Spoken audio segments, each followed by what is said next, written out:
पहला department of Hindi maples academy देवन आज आपको पाठ 4 छोटे मुंह बड़ी बात पढ़ा रही हूँ। पाठ के कुछ कठिन शब्द देखेंगे। एकत्र, इकट्ठा, प्रतीक्षा, इंतजार, जमीन, भूमि, आशीष, आशीर्वाद, नन्हा, छोटा, एकटक, बिन पलक गिराए, निहारने, देखने, गंभीरता, गहनता अर्थात गहराई। इस पाठ में लोगों का ध्यान समाज में व्याप्त एक बुराई छुआछूत की समस्या की ओर आकृष्ट कराया गया है। आइए पढ़ते हैं पाठ छोटे मुंह बड़ी बात। बुढ़िया डर के मारे कांप रही थी। वह बार बार दुहाई दे रही थी, सरकार पता नहीं कैसे यह धोती हमारे ऊपर गिर गई। देखते ही देखते घर के सभी लोग दरवाजे पर एकत्र हो गए। मम्मी के मुंह से निकला, अब क्या होगा? ताई जी कह रही थी, अरे इतनी महंगी थी, बिल्कुल नई थी। बुआ ने कहा, अम्मा ने तो इसे शरीर पर ही नहीं डाला था, अभी धोकर नील लगाकर सुखाने के लिए फैलाया गया था। छोटा स्वप्निल वहीं खड़ा उसका मुंह देख रहा था, उनकी बातें सुन रहा था। उसकी समझ में कुछ नहीं आ रहा था, बस उसे इतना ही समझ में आया कि दादी की धोती जमीन पर गिरकर गंदी हो गई।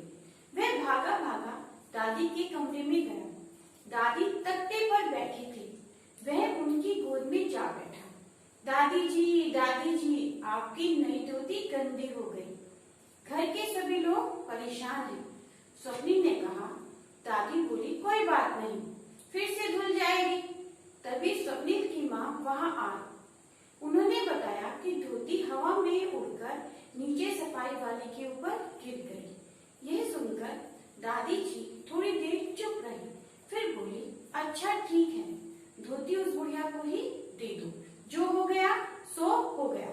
मैं बड़े लल्ला से कहकर नई साड़ी मंगवा लूंगी। लोगों ने धोती बुढ़िया को ही दे दी। नई धोती पाकर बुढ़िया की आंखों से झरझर आंसू बहने लगे। वह कोठी वालों को ढेरों आशीष देती हुई अपनी लाठी टेकती हुई चली गई। स्वप्निल भी ताली बजा बजा कर उछल रहा था। बुढ़िया को नई धोती मिल गई, इसलिए वह बहुत खुश था। नन्हा स्वप्निल बुढ़िया से बहुत जुड़ा हुआ था। स्वप्निल रोज बुढ़िया की प्रतीक्षा करता था। वह भी आकर एक कोने में बैठ जाती थी। स्वप्निल उसे देखते ही माँ से रोटी लेने के लिए दौड़ पड़ता था। दूसरे दिन जब स्वप्निल बुढ़िया के लिए रोटी लेकर आया तो आश्चर्यचकित होकर बुढ़िया को एकटक देखता ही रह गया। आज बुढ़िया ने दादी की वही कल वाली धोती पहन रखी थी। धोती चमचमा रही थी। स्वप्निल को वह बुढ़िया बिल्कुल अपनी दादी जैसी लग रही थी। वह रोटी लेने के लिए आगे बढ़ा। देखते हुए बुढ़िया की गोद में जा बैठा और उसके गले में बाहें डालकर उसका मुंह निहारने लगा और कहने लगा, आप कितनी अच्छी लग रही हो, बिल्कुल मेरी दादी जैसी।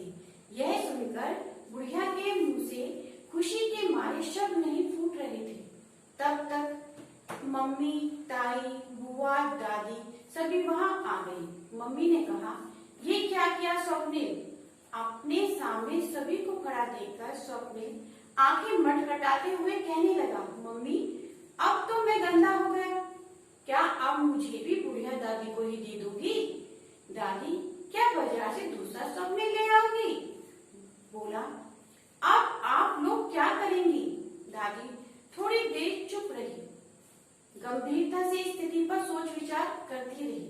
थोड़ी देर में वे सिर झुकाए खड़ी रही, फिर आगे बढ़कर स्वप्निल को गोद ले लिया और बोली, बेटा तुमने आज हम सबकी आंखें खोल दी। आज से तुम्हारी एक नहीं दो दादियां हैं। कहानी हमें यह संदेश देती है कि बाल मन सिर्फ प्रेम की भाषा समझता है।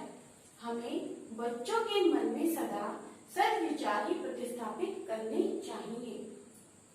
यह भी जानिए, भारत सरकार द्वारा समाज में व्याप्त छुआछूत दूर करने के लिए सन 1955 ईस्वी में एक विशेष अधिनियम पारित किया गया। धन्यवाद।